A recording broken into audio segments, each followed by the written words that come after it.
جماعة الخير ما يذبح اذا مو الوزن 20 كيلو 19 كيلو، الدخان يعني خاص بالحلال مالته، وحلاله مال الديوانيه، ودجاجه مال الديوانيه ياخذ من عند من المحل.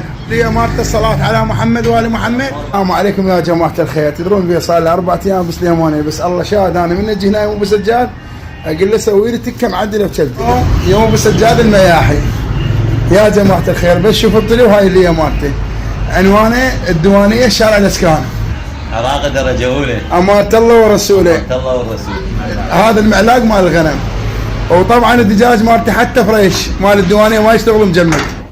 يا جماعه الخير امانه الله ورسول، دجاجه من عندي، لان انا ابيع دجاج جمله، عندي مكتب مال دجاج واجهز للمطاعم، عندنا جمله ومفرد. طبعا انا اشتيتكم على هذا الشوي، لازم اخوي ابو احمد على هذه التكه ما تحلى اذا ما وياها اللي مال الغنم. ابو احمد لك تذوق وتعطيني رايك بالطعم. شنو رايك بالطعم مال الغنم؟ والله طعم فشخ.